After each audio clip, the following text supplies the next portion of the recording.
that overextension of credit, it caused a lot of financial problems because it led to bankruptcies. It also led to, home foreclosures, farms being taken away from people.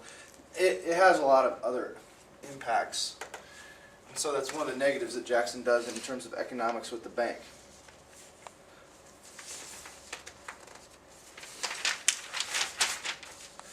Document D, a lady visiting the United States.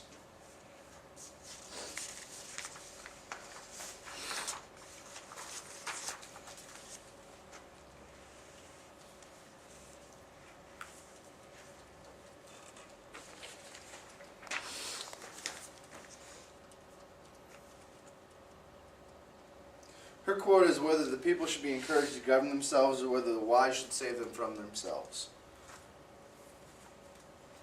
I think that's the big thing to take out of here, whether the people should be encouraged to govern themselves or whether the wise should save them from themselves. What do you think would be Jackson's opinion on that question?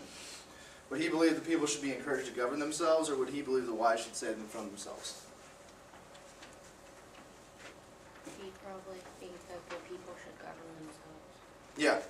And that one, in Document D, that quote, it might be a good one to tie into the idea of the common man.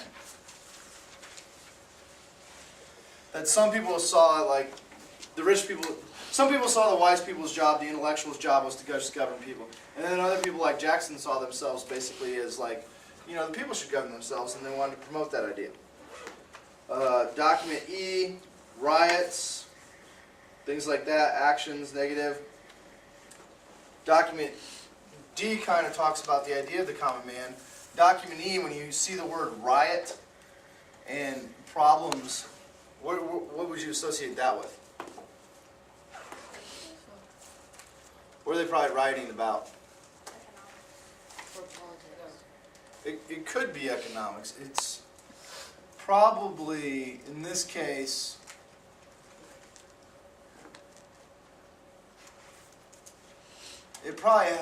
I'm guessing it has more to do with political, because the riots are before the economic panic. But that might be an example. Document E deals with riots. What could riots show you? Yeah, I mean, here in Document D, they're talking about whether the people should govern themselves or whether the wise should govern them. And then in Document E, they throw in riots. What do you think they're trying to have you do? Probably politics, and connect the two ideas. Because in some ways, when this essay is asking you to compare and contrast, they're asking you to look at both sides. On one hand, they want to champion the idea of the common man, that people should govern themselves. On the other hand, they're giving you information in Document E that shows that people are rioting. Okay? So both of these probably go with the idea of politics. And that's what they're trying to ask. They're trying to make you think. And what they're doing is they're trying to show you pros and cons of both. So when you think about, like we talked about before, the spoils system, rotation of office holders, and then his goal to put more of these common people in to get democracy more involved, then you toss in riots. Well, as you're getting people involved, now they're rioting, and that's kind of like a negative thing. So they want you to be fair in showing both sides. Document F. What's Document F going to go with?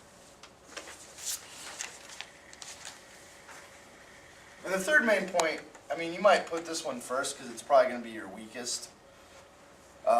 Social or Constitution. Document F gives you kind of a acts and resolutions. Well, when you see the word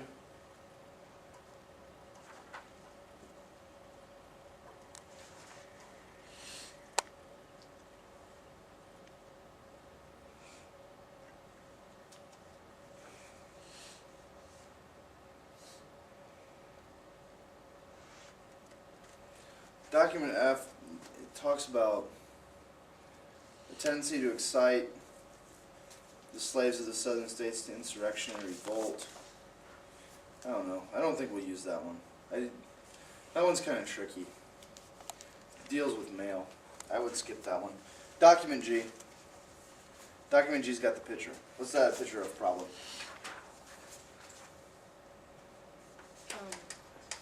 The tier. Yeah, which is known as the... Trail tiers. Yep. Document G's trail of tiers. Doc G's trail of tiers. So where's that going to fit? Social Constitution. Now, this is where you have to remember outside information. The court case where the Cherokee Indian sued is called Worcester versus Georgia. And we'll talk about this today in class 2. Worcester versus Georgia, the Cherokee Indians sue the state of Georgia. The state of Georgia is trying to take over the Cherokee lands in Alabama. Well, not in Alabama, but in Georgia, because they want access to the minerals that they think they found on Cherokee land. And so the Cherokee have sued to stay. Now the Cherokee tribe also has land in Tennessee and Alabama and other places too, like parts of North Carolina. So they want to stay on their land, and they've been fighting and doing different things to try to stay on the land. Started their own newspapers, started Alphabet. And when they go to the Supreme Court rules that they have a right to their land. Now, Jackson disagrees. Jackson's statement becomes famous. He says, John Marshall has made his decision, now let him enforce it.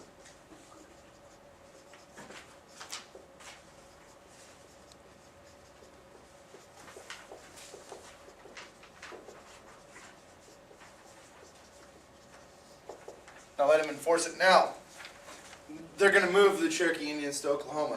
That is all outside information. That's stuff that you need to know. But the other thing is, with the Trail of Tears, and the Supreme Court rules in favor of the Cherokee. What is Jackson doing when he goes against that ruling? He's going against the Constitution. He's going against the Constitution.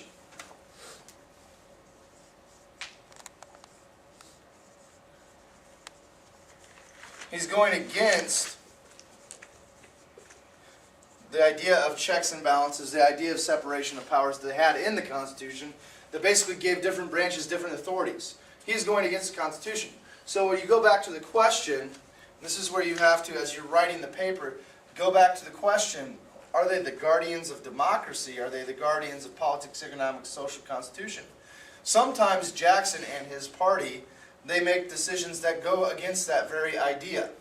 And that's where you might talk about in the social and the constitutional section, they're going against it here. I mean, if you think about it too,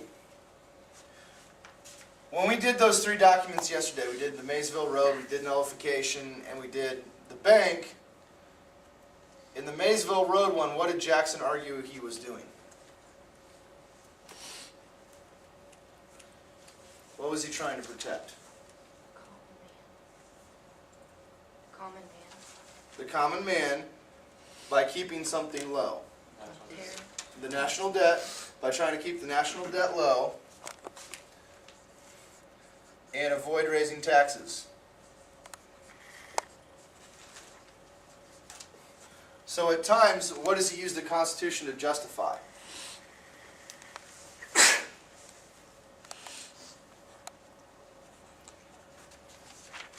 In the example of the Maysville Road, what did he use to justify? He used the Constitution. In the Maysville Road, he said it wasn't the job of the federal government to build these roads and benefit commerce. But in the long run, what did that hurt? Because he didn't build that road. The economy. So in some ways, I mean, it hurt economic development.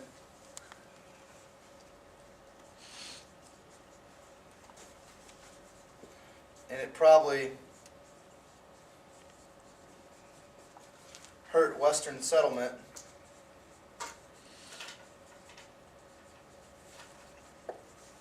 Because people weren't moving out there. But look, this is the thing too, when you're writing, you really have to connect the idea to something else. Okay? And so if you just put Maysville Road in there, you're not doing a good job of answering the main point. The main point we're trying to answer right now is social and constitutional. Now, these things won't fit unless you hammer home the point that in some ways he thinks he's acting for the benefit of the common man. He thinks he's doing them a positive, he's trying to make a positive statement or take a positive stance on something by saying, like, you know, the Maysville Road will just increase the national debt, it will just increase, you know, the taxes that people have to pay. That's not something socially that we want to do to people. That's not something that's going to benefit them. But in the same hand, his actions are hurting them. Because they're not going to get economic development, they're not going to move to western states. So in some ways it's setting them back socially. And the other thing you have to mention too is, if you look at the Constitution, he uses it to justify his actions. He's going to use it to justify crushing the bank. Because he says there's nothing that says in the Constitution that you can have a bank. Well, that's the same argument that Jefferson made. But you have to do a good job of transitioning. The transition sentences are going to be important. They help link your ideas. And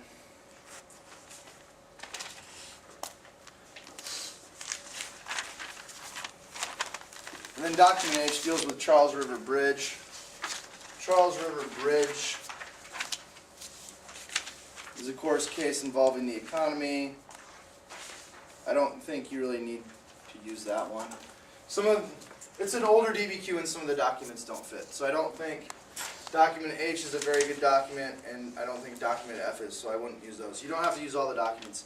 H and F are hard to figure out how you're going to fit in, so you probably don't need them. But the other topic that you do need to address, we haven't talked about it so far today. There's another big issue during Jackson's presidency where he believes he's protecting something by not letting these people get away with anything, by not letting them leave. What was the crisis that basically people threatened to leave? Nullification. Nullification crisis. That's the other one. Nullification crisis is outside information that has to be in. You got to know why the nullification crisis started. Why did it start? Tariffs. Tariffs. Yeah. They're tired of paying tariffs. They called it the tariff. The tariff of 1832 was known as the Black Tariff. Nope. It's 1828, my bad. 1828 is known as the Black Tariff, or the Tariff of Abominations, by Southerners that didn't like it. They wanted to get rid of it. So with nullification, Calhoun's position was what? He's Jackson's vice president too. What was Calhoun's position? He supported nullification. Yeah. He believed the states had the right to nullify federal laws, and in this case they should nullify the tariff. If they didn't like the tariff and the federal government would not listen to them, states should have the right to secede from the Union. They should be able to do secession. Jackson's position, and you read this yesterday and we talked about this, what was Jackson's position? What did he say? His quote was, "I must execute the law." What did he believe he was defending? Constitution. Constitution. So where would you put this subject in? Social constitution. Yeah, I put it maybe in social and constitution. He really believes that he's the guardian of the Constitution. Or if he doesn't believe that, he's using it to justify his actions. I mean, when he talks about, I must execute the laws, I have no choice, I must preserve the Union. I mean, when he does things like that, he's either trying, I don't know if it's because he really believes it, and he's buying into the fact that he really has to protect the Constitution, or if he's saying it because it's a personal matter between him and Calhoun. And I think that's like the root of this essay, is you have to get to what do you believe Jackson did? Is he truly trying to act as a guardian, or does everything become personal to him, and then he uses the Constitution of the Union to justify it? And so that's when you write this essay. This essay becomes fun because Jackson is so controversial. I mean, on the one hand, you know, he's saying we got to protect the Constitution. On the other hand, he's totally ignoring the Constitution to move the Indians to Oklahoma. But